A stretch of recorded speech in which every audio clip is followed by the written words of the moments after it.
रुद्राज ने अपनी गाड़ी स्टार्ट की और सिंघानिया पैलेस आ गया। सिंघानिया पैलेस आकर वो सीधा अपने कमरे में आया। जैसे उसने दरवाज़ा खोला, उसकी नज़र सामने लगी तस्वीरों पर गई, जो सभी नैना की थीं। उन्हें देखते हुए उसके चेहरे पर एक हल्की सी मुस्कुराहट आई और आंखें बेहद लाल हो गईं। उसने अपना ब्लेजर उतार कर काउच पर फेंका और अपनी शर्ट के बटन खोलकर काउच पर बैठ गया। कुछ देर यूं ही वो अपनी आंखें बंद कर काउच पर सिर टिकाकर बैठा रहा और फिर उसकी आंखों के सामने अपनी लिटिल गर्ल्स का चेहरा था, जो बेहद बेचैन लग रहा था। कुछ देर बाद उसने अपनी आंखें खोली और अपनी जगह से उठकर सामने रूम में ही बने एक छोटे से बार काउंटर की तरफ गया। उसने अपने लिए बियर की बोतल निकाली और वापस टेबल पर आकर बैठ गया। नींद तो उसे नहीं आ रही थी, इसलिए वो यही करने वाला था। उसने बेड की तरफ तो देखा ही नहीं था। वहीं दूसरी तरफ नैना अभी भी बेड पर बैठी थी और उसकी नज़र अपने पैर पर थी। अपने पैर पर वो एंकलेट देखकर उसका दिल अभी भी जोरों से धक धक धक धक कर रहा था। पीहू उसे देखते हुए बोली, तुझे तो पूरी पूरी रात जगने की आदत है, क्योंकि इतना तो मैं जानती ही हूँ कि तेरे मिस्टर रुद्राज तुझे सोने नहीं देते होंगे, पर मुझे आदत नहीं है जगने के लिए, इसलिए मैं सोने जा रही हूँ। बोलकर वो बेड के दूसरी तरफ आकर लेट गई और कुंभकर्ण बन गई। लेकिन उसकी बातों ने नैना का चैन और भी ज़्यादा उड़ा दिया था। वो याद करने लगी कि वो रातें जब वो उसे नींद आती थी, लेकिन रुद्राज सोने ही नहीं देता था, और अगर वो सोने के लिए ड्रामा करती थी तो रुद्राज उसकी नींद इस तरह से उड़ाता था कि वो चाह कर भी सो ना पाए। उसका वो पूरी रात उसे प्यार करना, उसे परेशान करना, उसके साथ छेड़खानी करते रहना, उसे सोने न देना, वो सब याद करते हुए उसकी सांसें और भी ज़्यादा गहरी हो गईं। तभी एक बार फिर से उसका ध्यान अपने पैर की तरफ गया और उसने अपने पैर से वो एंकलेट उतार दिया। उसे बहुत अजीब सी फीलिंग हो रही थी, लेकिन फिर भी उसने उस एंकलेट को वापस साइड टेबल पर रखा और जाकर बेड पर लेट गई। अपने फ़ोन पर उस देख रहे रुद्राज के चेहरे के एक्सप्रेशन थोड़े बदल गया था। ऐसा लग रहा था जैसे उसके दिल को बेहद तकलीफ़ हो रही हो। उसके हाथ में बियर की बोतल थी और नैना को देखते हुए उसके हाथों की पकड़ उस बियर की बोतल पर कसती ही जा रही थी। हर बढ़ते पल के साथ उसकी सांसें भी गहरी होती जा रही थीं और अचानक ही वो बोतल टूटी और कांच का कुछ हिस्सा नीचे ज़मीन पर गिर गया, तो कुछ हिस्सा उसके हाथों पर ही धंस गया। उसके हाथों से खून बहने लगा था और बियर की वजह से उसके हाथ में और भी ज़्यादा जलन होने लगी, लेकिन शायद ये जलन दिल की जलन से काफ़ी कम थी, या यूँ कह लो कि उसके सामने कुछ भी नहीं थी। उसकी आँखें और भी ज़्यादा गहरी लाल होती जा रही थीं। तभी नैना एक बार फिर से अपनी जगह पर उठकर बैठी और साइड टेबल पर रखे हुए उस एंकलेट को देखने लगी।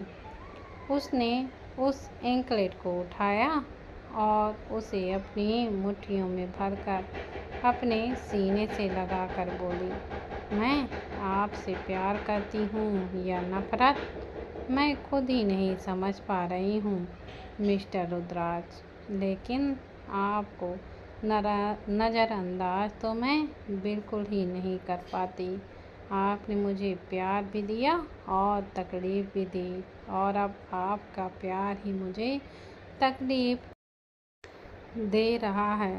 बोलकर उसने उस एंकलेट को वापस अपने पैरों में पहन लिया। रुद्राक्ष अपनी गहरी नज़रों से उसे ही देखे जा रहा था, और उसकी बात सुनकर उसके होठों पर एक मुस्कुराहट तैर गई। वो चेहरे पर एक मिस्टीरियस स्माइल लिए ही बोला, यही तो मुझे देखना है लिटिल गर्ल, कि तुम मुझे नज़रअंदाज कैसे करती हो। यू कैन लव मी और you can hate me, but you can not ignore me. बोलते हुए उसके चेहरे की वो मिस्टीरियस स्माइल और भी ज़्यादा बड़ी हो गई। उसकी आंखों को देखकर ही पता चल रहा था कि उसके दिमाग में बहुत कुछ चल रहा है। बस उसे इंतज़ार था सुबह का। अपने पैरों में वो एंकलेट पहनकर नैना वापस अपनी जगह पर लेट गई और अपनी आंखें बंद कर ली। कुछ ही देर में उसे वापस से नींद आ चुकी थी। सुबह डोर बेल बजी तो नैना एक बार फिर से एक झटके से उठी। शादी से पहले चाहे कोई उसे जितना मर्जी उठाना चाहे, कोई उसके कान में बैंड बजाए, लेकिन वो अपनी मर्जी से ही उठती थी। लेकिन रुद्राक्ष के साथ रह रहकर बहुत कुछ बदल चुका था। अपनी बढ़ती हुई सांसों को कंट्रोल कर वो अपनी जगह से उठी और बाहर आई। उसकी दिल की धड़कनें बहुत ज़्यादा तेज़ थीं। कल रुद्राक्ष ने उसके लिए एक गिफ्ट भेजा था, और शायद वो भी इसी वक्त। वो दरवाजे तक जाते जाते बोली, क्या आज भी मिस्टर रुद्राक्ष ने मेरे लिए कुछ, या फिर वो खुद ही। बोलते सोचते हुए उसने अपने सीने पर अपना हाथ रख लिया। उसका गला सूख रहा था। गहरी गहरी सांसों को कंट्रोल करते हुए उसने दरवाज़ा खोला और राहत की सांस ली। सामने कोई और नहीं, अंशु खड़ी हुई थी। उसे देखते ही अंशु झट से उसके गले लग गई। नैना भी उसके गले लगी।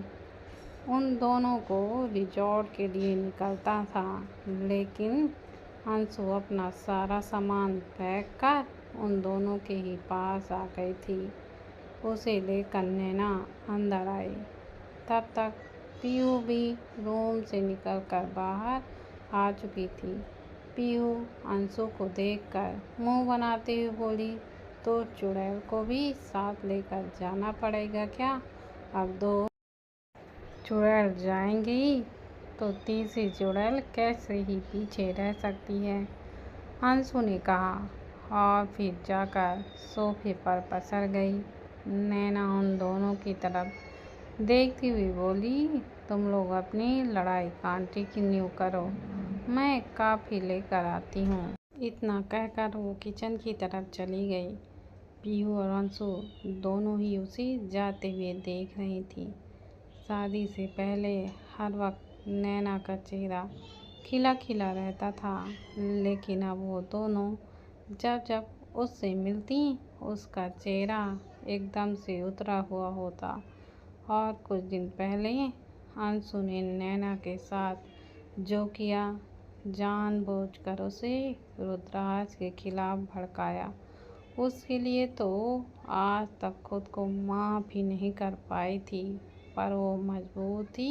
कुछ वक्त पहले वो एक रिजॉर्ट में अपनी फैमिली के साथ गई हुई थी, जहाँ पर उसने वॉशरूम यूज किया था और किसी ने उसकी वीडियो बनाई थी, और वही वीडियो देखकर नायरा शर्मा ने उसे ब्लैकमेल किया था। हालांकि जब पीहू ने उन दोनों का काम कर दिया तो नायरा ने खुद वो वीडियो उसके सामने ही अपने फ़ोन से डिलीट कर दी। पर आज तक उसे चीज़ के लिए पीहू खुद को माफ़ नहीं कर पाई थी। उसने अंशु की तरफ देखा तो अंशु ने उसे अपने पास बुलाया और कुछ देर उससे बातें करी। उन दोनों को नैना का मूड ठीक ही करना था ताकि नैना अपने और रुद्राज के बीच की प्रॉब्लम को अच्छे से सॉल्व कर सके। वो दोनों ये बिल्कुल नहीं चाहते थे कि वो रुद्राज से अलग हो जाए, क्योंकि कहीं न कहीं उन्हें लगता था कि नैना अपने मिस्टर रुद्राज से प्यार करने लगी है। दोनों अभी बातें कर ही रही थी कि नैना एक ट्रे में कॉफ़ी लेके आई। उसने उन दोनों को कॉफ़ी सर्व की और खुद भी काउच पर बैठकर कॉफ़ी पीने लगी। कॉफ़ी पीते हुए भी उसे रुद्राज की ही याद आ रही थी। जब कभी वो उसके सामने बैठा कॉफ़ी पीता था तो हर एक सिप के साथ जब वो अपनी गहरी नज़रों से नैना को देखता था तो उसके एक्सप्रेशन ऐसे होते थे जैसे कॉफ़ी की जगह वो नैना को ही पी रहा हो। जब उसने अचानक से ही महसूस किया कि वो रुद्राज को याद कर रही है तो उसने अपनी कॉफ़ी टेबल पर रख दी और उसका चेहरा भी एकदम से एक्सप्रेशनलेस हो गया। अंशु उसे देखते हुए बोली, क्या हुआ, कॉफ़ी पीने का मन नहीं हो रहा है? मिस्टर रुद्राज की याद आ रही है? अंशु की बात ने नैना के जल रहे दिल पर और भी छिड़क दिया था। वो गुस्से से उसे देखती हुई बोली, बकवास बंद करो और जल्दी से तैयार हो जाओ, वरना तुम दोनों चुड़ैलों को यहीं छोड़कर मैं चली जाऊंगी। बोलकर वो अपनी जगह से उठी और रूम में रेडी होने के लिए चली गई। लेकिन सच में तो यही था कि वो अपने मिस्टर रुद्राज को बहुत ही ज़्यादा याद कर रही थी। कुछ ही देर में नैना तैयार हो चुकी थी। उसने एक ग्रे और ब्लैक कलर के कॉम्बिनेशन में नी लेंथ ड्रेस पहनी हुई थी, जिसकी स्लीव्स शॉर्ट थी और नेक काफ़ी ज़्यादा डीप था। इस वक्त सिंघानिया पैलेस रुद्राज का कमरा। वॉशरूम से रुद्राज बाहर निकला। इस वक्त उसने अपनी कमर पर एक वाइट कलर का टॉवेल लपेट कर रखा हुआ था। उसकी ब्राउन चेस्ट, जिस पर कहीं कहीं पानी की बूंदें ठहरी हुई थीं, इस वक्त बेहद ही ज़्यादा अट्रैक्टिव लग रही थी।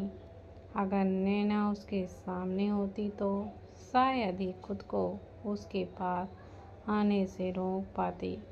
उसने अपनी कपबोर्ड खोली और अपने लिए कपड़े निकालने लगा।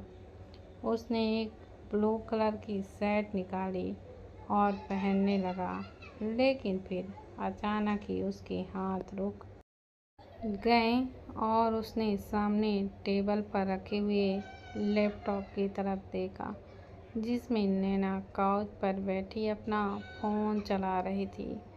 उसे पीहू और अंशु के आने का इंतज़ार था।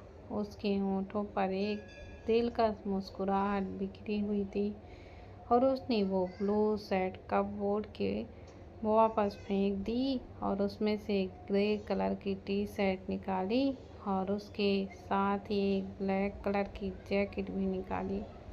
वो कपड़े पहनकर ड्रेसिंग टेबल के सामने आया और खुद को आईने में देखते हुए बोला, एक जुनून तुम्हें बेसब्र और पागल करता है। तड़प रहा है वो दिल मोहब्बत दुश्मन के लिए, तो उसका दीदार एक हथियार घायल करता है। रुद्राज सिंघानिया पैलेस की पार्किंग एरिया में आया और उसे बाहर आते हुए देख ड्राइवर ने जल्दी से गाड़ी उसके सामने लाकर खड़ा की और बाहर आकर गाड़ी का दरवाज़ा खोला। लेकिन रुद्राज ने उसे इग्नोर कर आगे बढ़ने लगा। ड्राइवर उसे रोकते हुए बोला, सर आपको कोई और गाड़ी चाहिए? रुद्राज मुस्कुराया और बोला, आज मुझे गाड़ी ही नहीं चाहिए। बोलकर वो सामने गैरेज एरिया की तरफ बढ़ चुका था। रिजॉर्ट्स। पीयू और अंशु रिजॉर्ट के सिक्योरिटी चेक एरिया में थे। उन्होंने अपने नाम का रूम बुक करवाया हुआ था। बस यहाँ पर पेपर फॉर्मेलिटी पूरी कर उन्हें अंदर से रूम की लेनी थी। सच में वह रिजॉर्ट बहुत ही ज़्यादा खूबसूरत बना हुआ था कि तभी 3 लड़कियों का एक ग्रुप वहाँ पर आया। उनमें से एक लड़की बोली, तुम तीनों भी उसी के लिए यहाँ आई हो क्या? बोलते हुए उसकी नज़र नैना पर थी, जो वहाँ रिजॉर्ट के बने हुए गार्डन एरिया की तरफ देख रही थी, जो सच में बेहद ज़्यादा खूबसूरत था। उस लड़की की बात सुनकर नैना ने हैरानी से उस लड़की की तरफ देखा तो वो लड़की हल्का सा तिरछा मुस्कुराई और बोली, समझी नहीं क्या मेरी बात? सुना है इस रिजॉर्ट में बहुत रिच फैमिली जाती हैं और स्पेशली लड़के। तुम भी बॉयफ्रेंड की तलाश में आई हुई हो क्या यहाँ?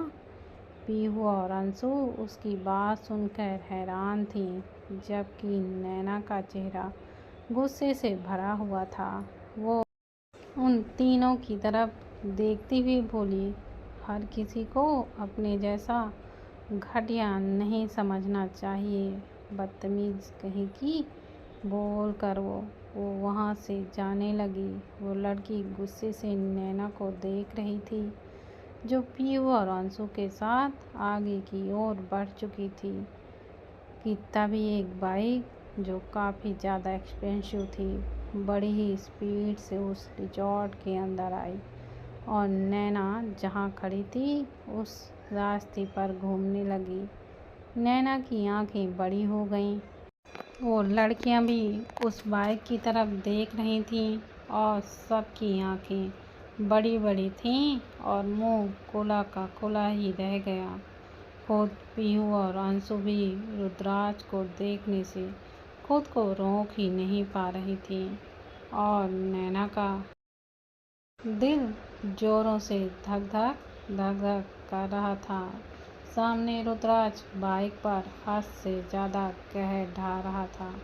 वो लड़कियां भी उस बाइक की तरफ देख रही थीं और सबकी उन तीनों लड़कियों में से एक लड़की, जिसने पहले नैना को वो बात बोली थी, नैना की तरफ देखती हुई बोली, तुम तो कह रही थी कि तुम इस तरह की घटिया हरकत नहीं करती और तुम तो बहुत बड़ी ज़्यादा सती सावित्री हो, तो अब उस लड़की को तुम ऐसे घूर घूर कर क्यों देख रही हो? आई नो वो हॉट लगा ना तुम्हें? मुझे भी बहुत ज़्यादा हॉट लगा, बट वो तुम्हारे टाइप का नहीं है, so don't chase him, he is just my type. बोलते हुए उस लड़की के चेहरे पर एक सेंसिटिव स्माइल थी। नैना उसकी बात सुन और भी ज़्यादा चिढ़ गई।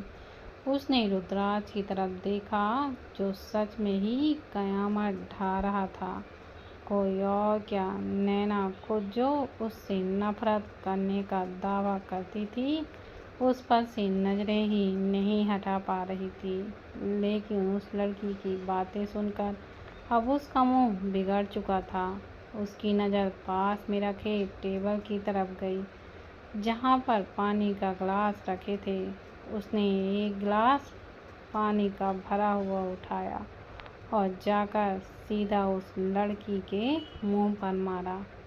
छपाक से पानी पड़ने पर वह लड़की एकदम से चौंक गई और फिर वह नैना की तरफ गुस्से से देखते हुए बोली, हाउ डे यू?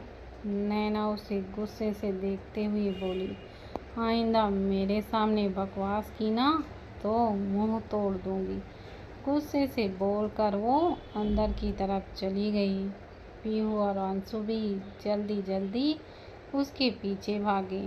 वो तीनों लड़कियां ही नैना को जाते हुए देख रही थीं और अब उन्होंने उस लड़की की तरफ देखा जिस पर नैना पानी फेंक कर गई थी। उस लड़की का नाम मीरा था, लेकिन वो अपने नाम के बिल्कुल विपरीत थी। गुस्से से वो लड़की अभी भी कांप रही थी। वहीं दूसरी तरफ नैना सीधा कमरे पर आई और आते ही दरवाज़ा बंद कर दिया।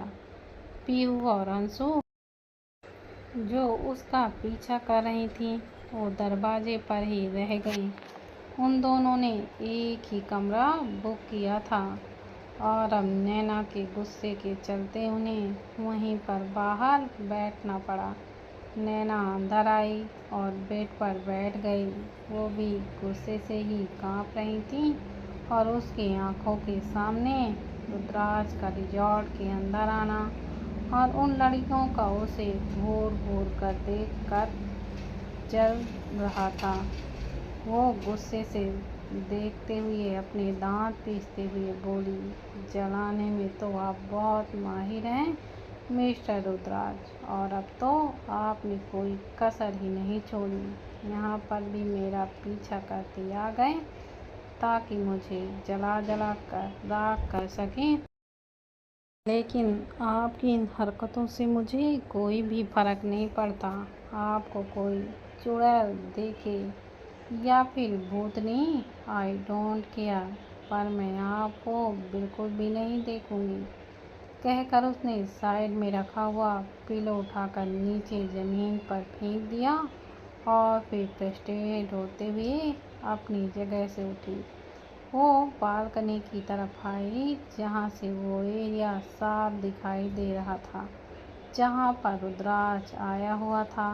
नीचे देखते हुए उसकी आंखें बड़ी हो गई थीं, क्योंकि अब रुद्राज ने अपनी जैकेट उतार दी थी और उसकी शॉर्ट स्लीव्स टी शर्ट में, जिसमें उसके उभरे हुए एब्स साफ नजर आ रहे थे, वो सच में ही बहुत ही ज़्यादा आग लगा रहा था। उसने उन लड़कियों की तरफ देखा जो अभी भी वहीं पर खड़ी थी। उन्हें देखकर उसे और भी ज़्यादा गुस्सा आया और उसने बालकनी का दरवाज़ा जोर से मारा और कमरे के अंदर आ गई। वो कुछ पल यूं ही बेचैन होती हुई वहीं पर बैठी रही और फिर दरवाजे की तरफ चली गई, क्योंकि उसे पता था कि पीहू और अंशु बाहर खड़ी उसका दरवाज़ा खुलने का ही इंतज़ार कर रही हैं। इन सब चक्कर पर उसने ये भी नहीं देखा था कि उन्हें इस रिजॉर्ट के सबसे आलीशान कमरों में से एक कमरा अलॉट किया गया है, जबकि उन्होंने बुक एक बिल्कुल ही नॉर्मल कमरा करवाया गया था। हालांकि नैना को पैसों की कोई कमी नहीं थी, क्योंकि रुद्राज के कार्ड अभी भी उसके पास थे, लेकिन वो उनका इस्तेमाल बिल्कुल भी नहीं करने वाली थी और उन तीनों के पास इतने ज़्यादा पैसे नहीं थे कि वो इस तरह के आलीशान कमरे में रुक सकती थी। उसने दरवाज़ा खोला तो उसकी आंखें एकदम से बड़ी हो गईं और उसका मुंह खुला का खुला ही रह गया। बिल्कुल सामने भी सेम कमरा था। उसके दरवाजे पर रुद्राज खड़ा था और उसके बिल्कुल सामने पीहू और अंशु उससे बातें करते हुए खड़ी हुई थी। वो गुस्से से पीहू और अंशु की तरह देखते हुए बोली, लगता है आज किसी का मेरे हाथों पर मरने का इरादा है। बोलते हुए उसकी गुस्से से भरी नज़रें रुद्राज पर थीं। रुद्राज ने अपनी आईब्रोज उठाते हुए उसकी तरफ देखा और फिर वापस पीहू और अंशु की तरफ देखते हुए बोला, मोहब्बत गुनाह में कत्ल दिल तो कब का हो गया, अब तो सुनवाई होती है उसकी अदालत में हमारी आवारा आशिकी की। नैना के जो गाल पहले गुस्से से लाल थे, अब रुद्राज की शायरी सुनकर शर्म से लाल होने लगे। एक रंगत सी उसके चेहरे पर बिखरने लगी थी, जिसे छुपाने के लिए उसने अपना चेहरा नीचे झुका लिया। पर पीहू और अंशु तो उसे गुस्से में देख कर ही डर चुकी थीं। उन्होंने जल्दी से अपने कदम कमरे की तरफ बढ़ा दिए। उनके जाने के बाद अपना चेहरा फिर से एक्सप्रेशनलेस करते हुए नैना ने रुद्राज की तरफ देखा और उसके करीब आई। वो भले ही उसके करीब आ चुकी थी, लेकिन फिर भी उन दिनों के बीच काफ़ी फासला था। वो अपना चेहरा ऊपर की तरफ उठाकर, क्योंकि रुद्राज से वो हाइट में बहुत ज़्यादा छोटी थी, उसकी आंखों में देखते हुए बोली, आपको क्या लगता है ये सब चीज़ें करके आपने मेरे साथ जो किया वो मैं सब भूल जाऊंगी, या आपको अपने करीब में आने दूंगी, आपको वो सब कुछ करने दूंगी जो आप चाहते हैं। अभी वो बोल ही रही थी कि रुद्राज उसके करीब आने लगा, जिससे नैना भी घूमती हुई पीछे दीवार पर जा लगी और अब रुद्राज उसके बिल्कुल सामने था। नैना की पीठ दीवार पर लगी हुई थी और चेहरा रुद्राज की तरफ उठा हुआ था। रुद्राज ने खुद उसके बिल्कुल करीब न होकर अपने हाथ दीवार पर लगा दिए और अपना चेहरा हल्का सा उस पर झुका दिया। लेकिन फिर भी एक दूरी बनाते हुए नैना की सांसें तेजी से बढ़ गईं। वो अभी भी अपनी इंटेंस नज़रों से रुद्राज को ही देख रही थी। रुद्राज भी चेहरे पर कातिलाना एक्सप्रेशन लिए अपने ओठों को हल्का सा दांतों में दबाकर खींचकर नैना से बोला, तुम्हें क्या लगता है जो मैं करना चाहता हूँ उसे करने के लिए मुझे तुम्हारी इजाज़त चाहिए, या तुम्हारे करीब आने के लिए मुझे तुम्हारी परमिशन चाहिए? नैना चिढ़कर बोली, बिना करीब आए तो आप वो सब कर भी नहीं सकते जो आप करना चाहते हैं। उसका मतलब इंटीमेसी से था, जो बहुत ज़्यादा गुस्से और फ्रस्ट्रेशन में थी, इसलिए सब कुछ बोले जा रही थी। उसकी बात सुनकर रुद्राज के चेहरे पर एक डेविल स्माइल आ गई। उसकी लिटिल गर्ल्स अंदर ही अंदर इतना ज़्यादा तप रही होगी, ये उसने सोचा भी नहीं था। वो उसके चेहरे को बड़ी ही कातिलाना नज़रों से देखते हुए बोला, तुम्हें क्या लगता है तुम्हारे बिना करीब आए मैं वो नहीं कर सकता जिससे तुम पागल हो जाओ? उसकी बात सुनकर नैना अपनी बड़ी बड़ी आंखों से उसे ही देख रही थी। उसे अपना गला सूखता हुआ महसूस हुआ।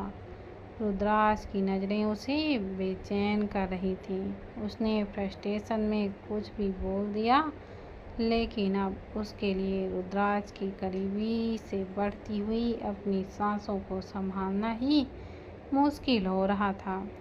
उसके सूखते हुए ओंठों को देखकर रुद्राज ने एक बार फिर से अपने ओंठों को अपने दांतों तले दबाया और उन्हें हल्का सा खींचते हुए गीला किया, तो नैना एकदम से सिरह उठी। रुद्राज उसे छू भी नहीं रहा था, लेकिन उसे खुद में एक करंट सा महसूस हुआ। अब रुद्राज ने उसकी गर्दन से नीचे की तरफ देखा और इस बार उसने ऊपर वाले ओंठों को अपने दांतों में रगड़ते हुए हल्का सा काटा और उसकी सिसकी नैना की निकल गई। नैना चौंक गई और अपनी बढ़ती हुई धड़कनों को कंट्रोल करने लगी। उसे वहाँ से जाना था, लेकिन रुद्राज के हाथ उसके इर्द गिर्द दीवार पर थे। वो रुद्राज की तरफ देखती हुई बोली, मिस्टर रुद्राज प्लीज़ साइड हटिए। बोलते हुए उसकी आवाज़ में एक कंपन महसूस हो रही थी। Are you sure little girl? Rudraksh ने पूछा। नैना ने चौंक कर उसकी तरफ देखा। उसे खुद नहीं पता था उसे इस बात का क्या जवाब देना है। उसकी आंखों में इस वक्त एक अलग ही सुरूर सा दिखाई दे रहा था। लेकिन उसका जवाब सुने बिना ही रुद्राक्ष साइड हट गया और पीछे दीवार पर जा लगा। अब उसकी पीठ दीवार से लगी हुई थी और उसने अपने एक घुटने को मोड़ते हुए अपना पैर भी दीवार पर लगा रखा था। नैना अभी भी अपनी बढ़ती हुई सांसों को कंट्रोल करने की जद्दोजहद में दीवार से लगकर खड़ी हुई थी। दोनों की ही नज़रें एक दूसरे पर थीं। रुद्राक्ष की आंखों में भी एक अलग ही मदहोशी नजर आ रही थी। उसने अपनी गर्दन के पास अपनी शर्ट पर अपना हाथ रखा और उसे हल्का सा नीचे किया। उसकी ब्रॉड चेस्ट वहाँ से नजर आ रही थी। नैना उसकी तरफ ही देख रही थी। अब रुद्राक्ष ने एक बार फिर से अपने लोअर लिप को अपने दांतों में दबाया और कई देर दबाता रहा। उसका दांत उसके होठों पर लग रहा था और दर्द जैसे नैना को महसूस हो रहा था। नैना कुछ देर उसे यूं ही देखती रही और जब उसे बर्दाश्त नहीं हुआ तो उसके करीब आई और उसे छूने को हुई। उसके हाथ वहीं पर जा रहे थे जहां पर रुद्राक्ष ने अपनी टी शर्ट को नीचे किया हुआ था, जहां पर नैना लव बाइट देती थी। लेकिन आखिर में नैना रुक गई और उसे गुस्से से देखते हुए अपनी नमी भरी आंखों के साथ अपने रूम में चली गई। उसके जाने के बाद रुद्राक्ष ने अपने ओंठों को छोड़ा और ओंठों पर एक डेविल स्माइल लिए हुए उस दरवाजे की तरफ देखने लगा जिसे बड़े ही जोर से नैना ने पटक कर बंद किया हुआ था। रूम में आते ही नैना सीधा वॉशरूम में चली गई।